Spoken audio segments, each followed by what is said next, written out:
Salut la compagnie, c'est Jules Melon et aujourd'hui dans Impro Ciné Critique, je vais vous parler d'un film d'aventure épique, un peu fantastique et d'action aussi, mais pas que, sorti en 1982, Conan le Barbare ou Conan the Barbarian en VO, réalisé par John Milius qui coécrit le scénario avec un certain Oliver Stone, excusez du peu, et il s'agit tout simplement du premier grand rôle au cinéma d'un certain Arnold Schwarzenegger, jusque-là reconnu pour être un culturiste de renom et qui, après quelques petites apparitions dans certains métrages, lancera ici sa carrière vers la gloire, puisque 2 ans après, il fera Terminator, et une suite d'ailleurs, Conan le Destructeur, que je n'ai pas vu, et pour cause, je découvre ce Conan le Barbare sur le tard. Aux côtés de Schwarzy, nous avons Max von Sydow, James Earl Jones, pour les confirmer, et des acteurs qu'on ne verra pas forcément beaucoup par la suite, tels que Sandor Bergman, qui joue le love interest du héros, et Jerry Lopez, son ami. Alors, quelle est l'histoire de ce métrage, adapté plus ou moins de certains écrits d'un auteur qui s'appelle Robert E. Howard, qui a créé Conan. Alors, on se retrouve longtemps avant Jésus-Christ, parmi les barbares, au nord, hein, près du pôle Nord. Il fait froid, on le voit au début. Et on retrouve un jeune garçon qui est éduqué par son papa par rapport au pouvoir de l'acier, clairement. Et avec le dieu Chrome et tout, sauf que malheureusement ce jeune enfant qui doit avoir 10-12 ans va être témoin peu après de la mort de ses parents assassinés par des tribus ennemies, et c'est brutal d'emblée, sous ses yeux donc presque stoïques, on va décapiter sa mère et il va voir son papa mangé par les chiens, ou plus que des chiens, je sais pas, mais il me semble que c'était des chiens, bon bref. Ça marque à vie, d'autant plus que le jeune Conan va être réduit en esclavage et va passer des années, jour et nuit apparemment, à pousser une roue. D'ailleurs, c'est intéressant de voir comment John Milius utilise ce procédé pour faire un time-lapse. Voilà, il le pousse, hein, ensuite il devient adolescent, Conan, et puis hop, adulte. Et on voit le visage de Schwarzenegger apparaître, waouh! Et après, évidemment, c'est une histoire de vengeance. Petit à petit, il va essayer de la fomenter, Conan, afin de retrouver mais on va très vite voir, celui qu'on voit dès le début, donc joué par James Earl Jones, je vais y arriver, se venger de celui qui a tué ses parents, tout simplement. Et ce n'est pas Darth Vader, hein, ici interprété par cet acteur fort reconnu, mais bien un certain, alors comment c'est son nom, Monsieur Doom, j'ai retenu surtout son nom de famille, voilà, Thulsa Doom, qui s'avère être une sorte de gourou d'une secte adorateur de serpents, bref. Sur son chemin, Conan ne va pas forcément réussir sa vengeance de suite, encore faut-il qu'il la réussisse, hein, je ne vais pas faire de spoiler, mais rencontrer donc une sorcière d'abord, et puis un ami, enfin quelqu'un qui va devenir son ami parce qu'il le sauve de la famine, et puis une femme qui va être sa Valkyrie et tout. Et à un moment, Conan va être obligé de choisir entre son destin de vengeance et une vie posée avec son pote et celle qu'il aime. Et puis il va choisir ce qu'il choisira, clairement, la vengeance. Mais ça ne veut pas dire pour autant que certaines choses ne seront pas compatibles. Et alors, bon, si j'ai mis du temps à voir ce film, c'est que déjà je l'avais raté plus jeune. Voilà, je ne sais pas s'il a été beaucoup rediffusé à la télé, je pense que oui, mais voilà. Et je me faisais peut-être des petits préjugés ou stéréotypes ou clichés d'avance. Je pensais que ça serait plus bourrin en mode d'action, mais pas du tout. C'est assez contemplatif par moments. Alors attention, hein, c'est pas non plus du Terrence Malick. Enfin, j'exagère, ou du Tarkovsky, mais c'est bougrement passionnant dans le développement des personnages, on fait des pauses, le film prend son temps de bien construire certaines choses et la relation entre nos protagonistes, bien sûr des bonnes scènes d'action et tout, mais j'ai trouvé ça empli d'une certaine poésie, d'un onirisme, d'un mysticisme total, épique donc, renforcé par un thème musical magistral de Basil Poledouris.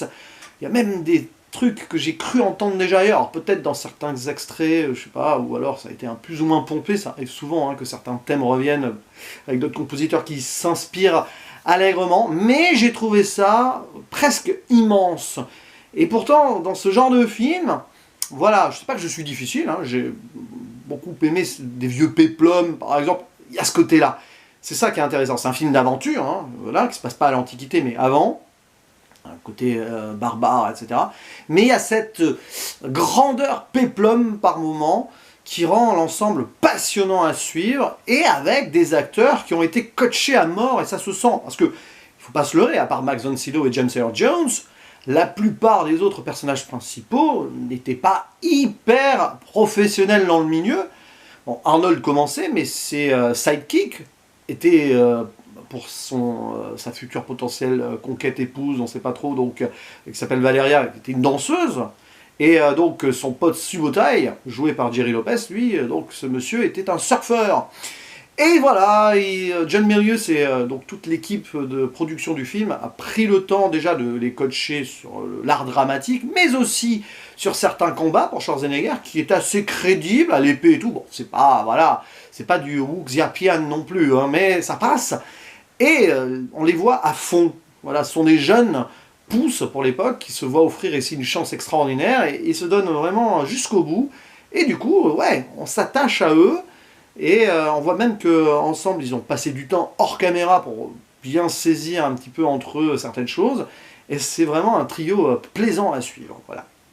Et puis bon, il y a cette narration aussi qui pourrait déranger par moments, qui pourrait rendre le film bavard, faite par un homme qui viendra dans le film en tant que sorcier, par la suite interprété par un japonais surnommé Mako d'ailleurs. Mais voilà, ce genre de procédé-là, narratif, n'est pas lourd ici et sert parfaitement la dimension, on va dire, ouais, épique, hein, je me répète, d'un film qui prend son temps, mais qui nous offre aussi des grands moments de bataille, des grands moments d'héroïsme aussi, avec un superbe jeu de lumière. Là aussi, la photographie est super bien travaillée. Alors, qui est le photographe derrière? Un certain Duke Callaghan, qui n'a pas de page Wikipédia en français, parce que là, je suis sur la page Wikipédia, donc pas forcément très connu. Mais beaucoup de lumière, oui, c'est clair, avec cet aspect presque religieux, voire christique. À un moment, le personnage de Conan, sans en dire plus, il est clairement posé en tant qu'allégorie de Jésus-Christ d'une manière ou d'une autre, bien avant Jésus-Christ du coup, par rapport à deux choses qui se passent avant l'acte final qui vient potentiellement conclure la vengeance. Donc ouais, c'est un vrai grand film hollywoodien, presque old school déjà, pour le début des années 80, j'ai envie de dire. C'est marrant parce qu'il y a cette dimension-là qui rend hommage à pas mal de films des années 60 et même avant, hein. Et ça marche toujours, voilà, de nos jours, je trouve. Je vais pas dire que ça a bien vieilli, quoique les effets qu'on voit, il n'y en a pas beaucoup, mais il y a quelques effets sont plutôt bons aussi. Eh bien, Schwarzenegger était déjà marquant dans un film ici, alors qu'il est à ses débuts. Et on peut comprendre qu'il ait eu une belle carrière par la suite, même si ça n'a jamais été le plus grand acteur de tous les temps. On voit qu'il avait un certain dévouement à ce qu'il faisait, et qu'il avait envie de réussir, qu'il se donnait vraiment à fond, jusqu'au bout des choses, et puis ça fonctionne très bien dans une histoire qui est certes assez classique, un peu manichéenne, quoique, parce que le personnage de Conan, au moment avec ses dilemmes et ses choix, hein, quand même, ouais, mais qui fonctionne super bien, avec une bonne réalisation aussi, vraiment. Et donc tous ces artefacts que j'ai dit là, tout ce qui est photographie, musique, qui renforcent parfaitement l'ensemble, et qui en font pour moi, qui font de ce film tout simplement un bon 8 sur 10. Voilà. Et je ne sais pas si ça vaut le coup de voir la suite, hein. N'hésitez pas à dire en commentaire si c'est bien ou pas. Je crois savoir que bof, hein, cette suite. Mais n'hésitez pas aussi à réagir sur ce film et ce que vous en avez pensé. Est-ce que pour vous il est important? Est-ce qu'il a bercé votre jeunesse ou non? Ben moi, à presque 40 ans, je le découvre et je suis pas mécontent de l'avoir vu. Allez, je vous dis à la prochaine. Ciao.